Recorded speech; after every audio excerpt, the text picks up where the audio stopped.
बिस्मिल्लाहिर्रहमानिर्रहीम the blank page official में आपको खुशामदीद कहते हैं। अगर आप नए हैं इस चैनल पर तो सब्सक्राइब ज़रूर करिएगा और बेल आइकन को प्रेस करना ना भूलिएगा।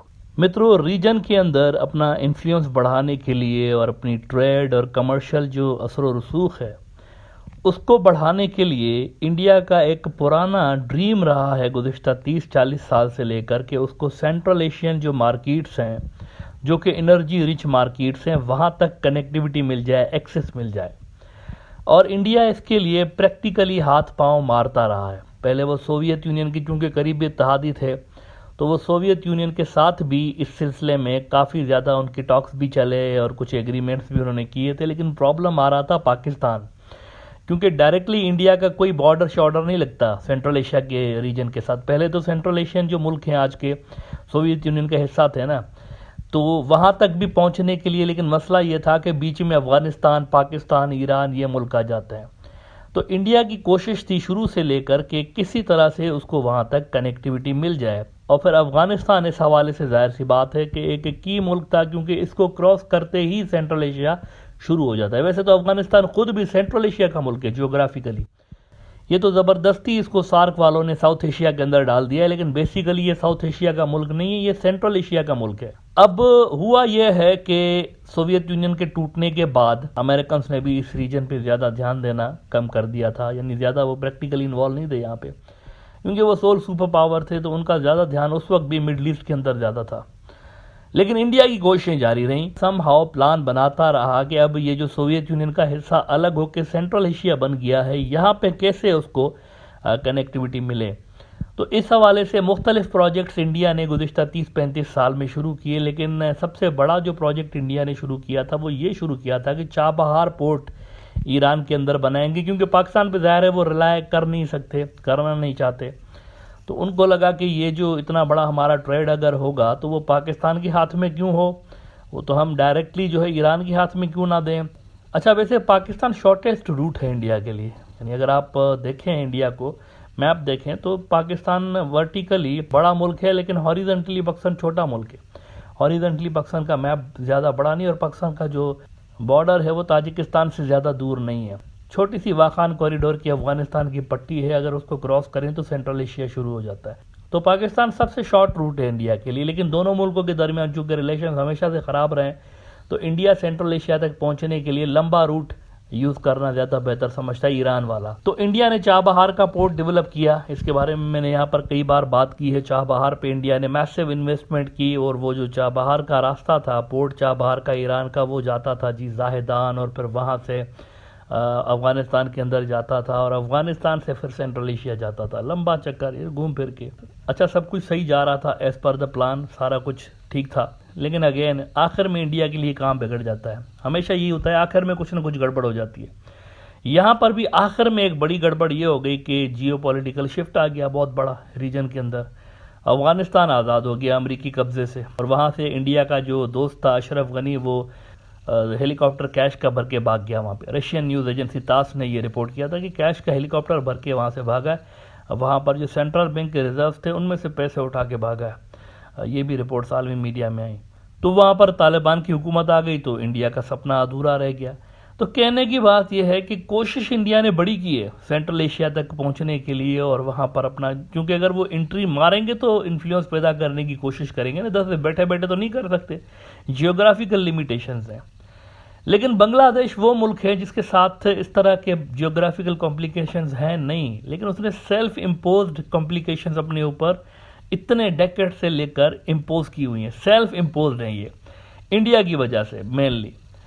बांग्लादेश ने कभी भी सीरियसली कोशिश नहीं की सेंट्रल एशिया की मार्केट्स को टैप करने की। हालांकि सेंट्रल एशिया की market as I said oil, gas और इस तरह एनर्जी रिच है, और वहाँ पर कंज्यूमर्स भी अच्छे खासे हैं, परचेजिंग पावर भी उनका ठीक ठाक है।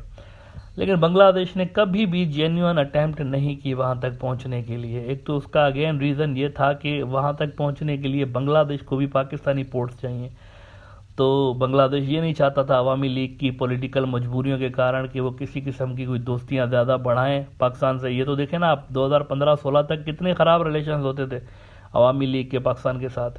मतलब आपको याद होगा फांसी पे फांसियाँ दी गई बहुत सारे ऐसे पॉलिटिशियंस को जिनको प्रो पाकिस्तान माना जाता था, और इधर से पाकिस्तान कंडेम करता रहता था क्यों फांसी दे रहे हैं आप इनको।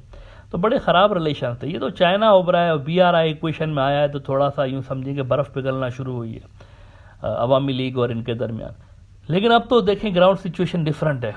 और अब अगर आप देखें तो बांग्लादेश अगर सेंट्रल एशिया तक खुद पहुंचता है तो बांग्लादेश खुद नहीं पहुंचेगा, पूरा रीजन साथ लेकर पहुंचेगा। वो यूं कि हाल ही में भूटान का एक मुआहदा हुआ है कि भूटान बांग्लादेशी पोर्ट्स यूज़ कर सकता है, और इसी तरह की बातें नेपाल के साथ भी चल रही हैं बांग्लादेश की कि वो भी बांग्लादेश के जो पोर्ट्स हैं उनको यूज़ करें। तो अगर नेपाल और भूटान बांग्लादेशी पोर्ट्स यूज़ करते हैं तो इसका मतलब है कि अगर बांग्लादेश की कनेक्टिविटी सेंट्रल एशिया तक होगी तो ये मुल्क भी सेंट्रल एशियन मार्केट्स तक बांग्लादेश के रास्ते पहुंच सकते हैं, उसके पोर्ट्स के रास्ते। और इसके लिए ज़्यादा कुछ करना नहीं पड़ेगा, ये मैं पहले भी यहाँ पर बात कर चुका हूँ। ज़्यादा कुछ उनको करना नहीं पड़ेगा, सिंपली इतना सा काम करना है कि चिटागोंग का जो पोर्ट है उसको लिंक कर देना है कराची के पोर्ट तक, क्योंकि उससे आगे ये सारा समुद्र का रास्ता है। उससे आगे जो ज़मीनी रास्ता है जो कि लिंक करता है सेंट्रल एशिया को पाकिस्तान के साथ, ये ऑलरेडी बना हुआ है, इसको बनाने की ज़रूरत नहीं पड़ेगी। वहाँ पर रेल भी बनी हुई है और जो रोड्स का नेटवर्क है वो भी बना हुआ है। तो सिंपली यहाँ तक कनेक्ट करने की ज़रूरत है, एक एग्रीमेंट करने की ज़रूरत है बांग्लादेश और पाकिस्तान को, कि पाकिस्तान अपनी जो ज़मीनी फैसिलिटीज़ हैं और रेलवे नेटवर्क्स हैं वो प्रोवाइड करेगा बांग्लादेश को in order to connect to the central Asia. और ये हो सकता है मेरे ख्याल से, इसमें कोई बड़ी बात नहीं है, लेकिन पॉलिटिकल विल इसके लिए चाहिए। तो बांग्लादेश अगर इस तरह का कोई मुआहदा करता है तो मेरे ख्याल से ना सिर्फ भूटान और नेपाल बल्कि आसियान के भी बहुत सारे ममालिक जो हैं उनके लिए बांग्लादेशी पोर्ट्स एक अट्रैक्टिव डेस्टिनेशन होगी अपनी सेंट्रल एशिया तक एक्सपोर्ट बढ़ाने के लिए और वहाँ तक कनेक्टिविटी हासिल करने के लिए, क्योंकि कनेक्टिविटी बहुत इंपॉर्टेंट होती है इकोनॉमिक ग्रोथ के लिए और ट्रेड को बढ़ाने के लिए। जब आप एक मुल्क के साथ, एक मार्केट के साथ कनेक्टेड ही नहीं है, आपकी कोई वहाँ तक रसद ही नहीं है, तो आप कैसे अपनी चीज़ें वहाँ पर बेचेंगे। तो एक्सपोर्ट बढ़ाने के लिए, ट्रेड बढ़ाने के लिए ये वो मार्केट है दुनिया की जहाँ तक बांग्लादेश और आसियान वाली भी ज़्यादा नहीं पहुँचे हुए, और ये जो भूटान और नेपाल हैं ये तो सोच भी नहीं सकते उसका अभी तक, क्योंकि ये लैंडलॉक्ड है ना। बांग्लादेश लैंडलॉक्ड नहीं है, ये मुल्क लैंड लॉक्ड है, इनके पास कोई पोर्ट नहीं है। अच्छा, आसियान की सेंट्रल एशिया तक कनेक्टिविटी के लिए मैं इस हवाले से बांग्लादेश का रोल इंपॉर्टेंट देखता हूँ, क्योंकि ये वो वाहिद मुल्क है जो कि बीच में है।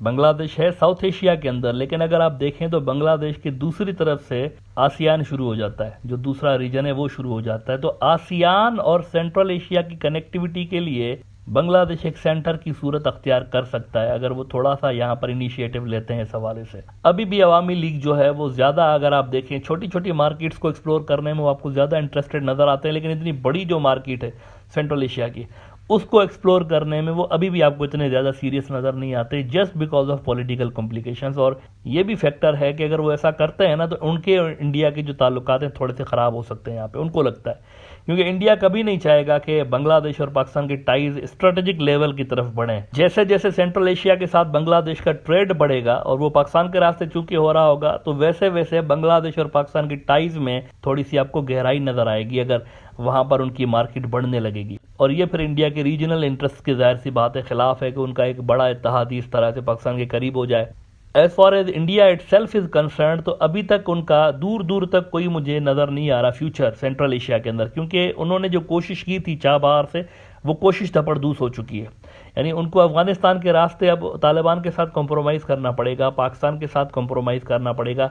ईरान के अंदर इटसेल्फ जो है वो चाइना इतना स्ट्रांग है, 25 साल का एक मुआहदा चाइना ने किया ईरान के साथ $400 अरब का, तो चाइना तो स्वीप कर गया वहाँ ईरान के अंदर। और आपने देखा सऊदी अरब और ईरान की जो इतनी बड़ी, यानी सेंचुरी की सबसे बड़ी जो डेवलपमेंट्स उनमें से एक चाइना ने करवाई हुई है, तो ये जाहिर कर रहा है कि ईरान में चाइना कितना मजबूत है। तो इंडिया मुझे दूर दूर तक अब नज़र नहीं आ रहा कि कई साल के बाद भी शायद वो सेंट्रल एशिया में उतने मजबूत ना हो पाएँ और उतनी उनको रिक्वायर्ड जो चाहते हैं ना वो उनको नहीं मिल सकता उस तरह से वहाँ पे। लेकिन ये मुल्क ले सकते हैं, जो दूसरे मुल्क हैं ना, बांग्लादेश हो गया, भूटान और नेपाल, ये अगर कलेक्टिवली एफर्ट करें इन नई मार्केट्स तक जाने के लिए, तो मेरे ख्याल से इनके लिए चांसेस ब्राइट हैं। लेकिन इनको फिर जो पॉलिटिकल कॉम्प्लिकेशंस हैं उनको पहले दूर करना पड़ेगा इस हवाले से।